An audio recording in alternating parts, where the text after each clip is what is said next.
Guys, welcome back to my channel. Today's video is going to be part 2 of worst natural hair mistakes, and all these mistakes are mistakes that I made. And if you missed part 1 of my all-time worst natural hair mistakes, make sure to check out that video, and I'll link it above and also in the description box below. And if you hear a lot of banging, my dog Winnie is probably playing with one of her toys in her cage in the living room, and she's very loud. And let me just write these down because I'm gonna forget all of them. So stand by while I write these down.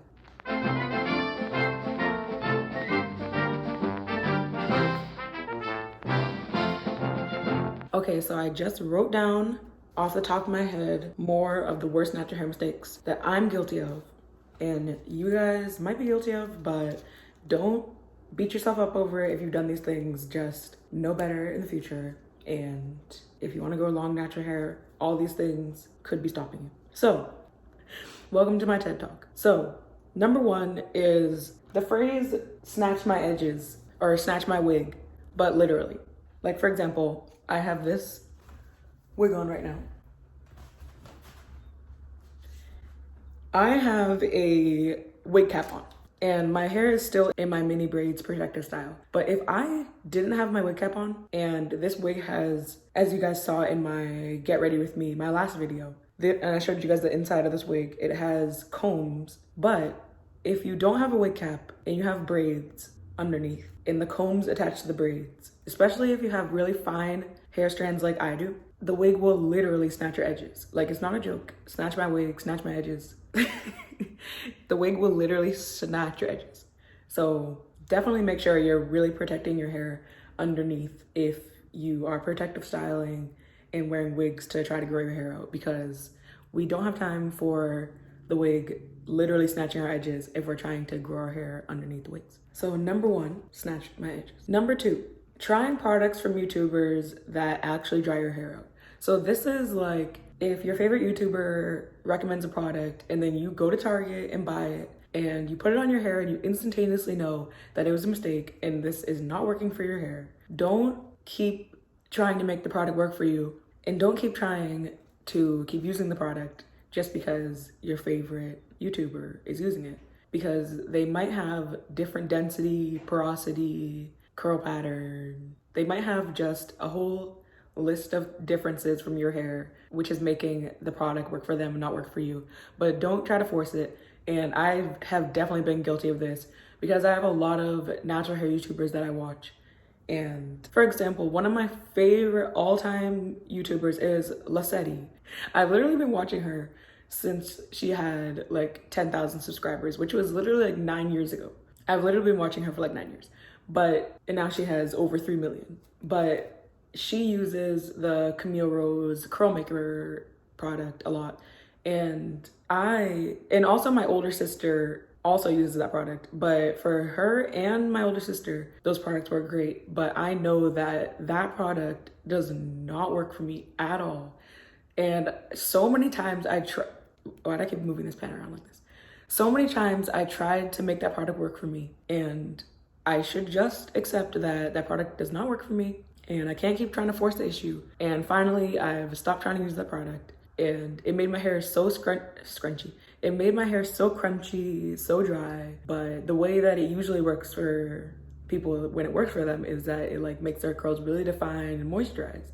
But for me, it did the opposite. So don't try to force the issue with products that you know good and well do not work for you. Now, the next thing is washing your hair too often. And this is something that my sisters tried to tell me so many times, that I was washing my hair too often when I was in high school.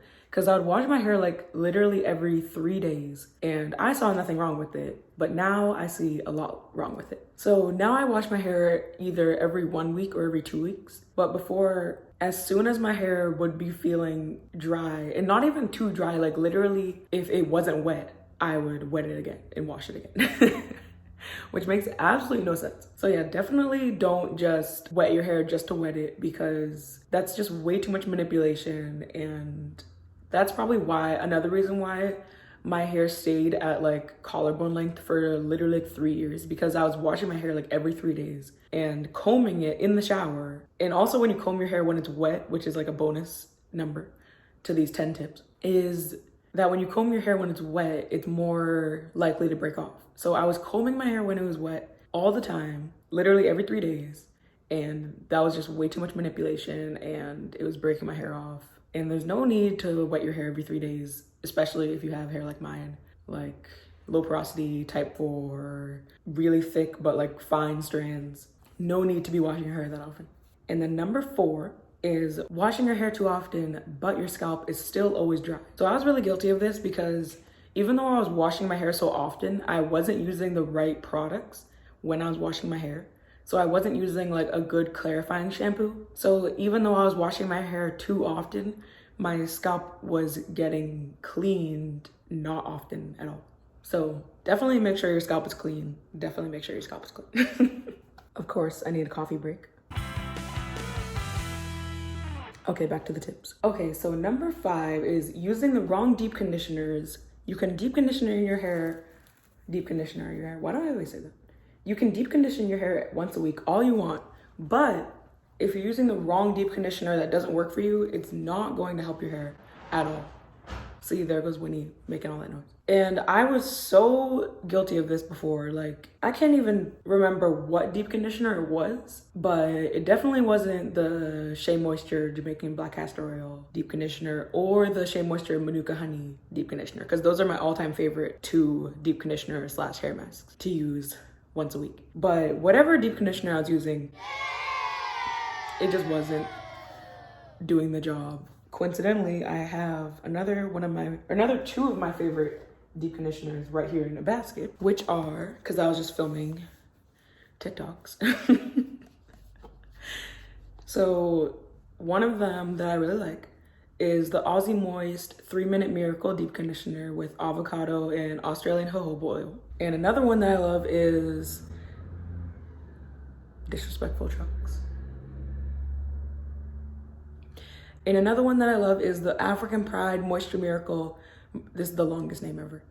Moroccan Clay and Shea Butter Detox and Soften Heat Activated Mask. So along with those 2 Shea Moisture ones, I love these 2 as well. And intermission of the video to talk about my favorite products. 2 of my favorite conditioners right now, or 3 of them actually.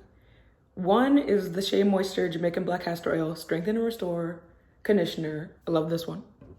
And all these products are really moisturizing, really help you detangle your hair, all the good stuff. And then the next conditioner I love is the Trader Joe's Nourish Spa. And I used to like this one even more, but then they changed the recipe. It's still good, but when I was like probably like 5 years ago, I think or maybe more than that, they changed that recipe. It used to be a lot better, but it's still good. And then the last conditioner I love is the Shea Moisture African Water Mint and Ginger Detox and Refresh Hair and Scalp Conditioner. And I love how this one is really minty, so it makes your scalp feel like so clean and refreshed. And the last product of this intermission is my favorite heat protectant right now, is the Garnier Fructis Style Flat Iron Perfector Straightening Mist. 48-hour straight finish, 450 heat protection. This is like my heat protectant that I'll always go back to this to prevent heat damage. I love this thing.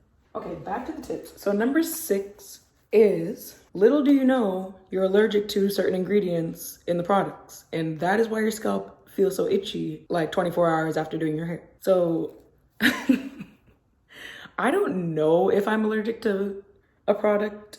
I mean, an ingredient in the, what are those products called? Oh my goodness, what are those products called? Oh, Texture ID. So the Texture ID, I love the Texture ID products so much. Like, they work so well for my hair. But my scalp, like one time I used one of the deep conditioners and my scalp was feeling like, sorry, my hair is like in my face.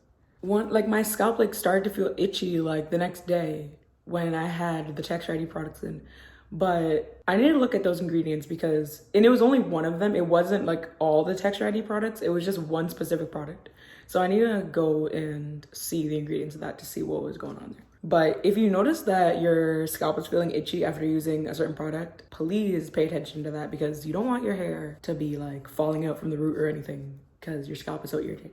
And no shade to Texture ID, love Texture ID. Literally one of my favorite natural hair lines or companies, brands, whatever you call it. And number 7, taking advice from YouTubers that you love, but have the opposite porosity of you. This is something that I'm not guilty of, but I'm tempted, so tempted to do.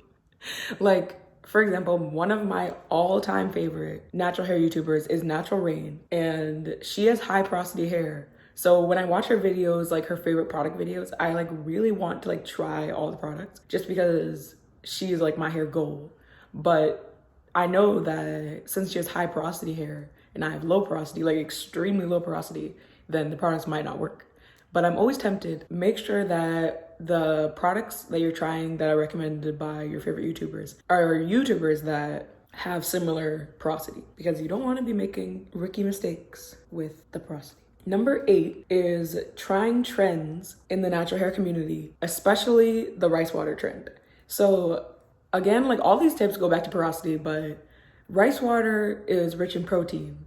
And when a lot of low porosity naturals tried rice water, then they had protein overload because low porosity hair does not do too well with protein. But when the rice water trend was blowing up and like literally like every single rice water video had like millions of views, then a lot of people with low porosity hair tried rice water and then made videos about rice water ruined my hair, rice water caused protein overload, rice water made all of my hair break off. And thankfully I was really tempted to do rice water, but I didn't ever actually go through with it. But I'm so glad I didn't go through with it because I'm trying to get waist length hair and I'm at mid back length and we don't have time for the setbacks. And then number 9 is over manipulation. So this like goes back to when I was washing my hair every 3 days. Like during that time I was also doing like a twist out every single day, like redoing the twists, like not all the time, but some weeks I would do that, or like doing a braid out every single night, or like combing my hair just for fun.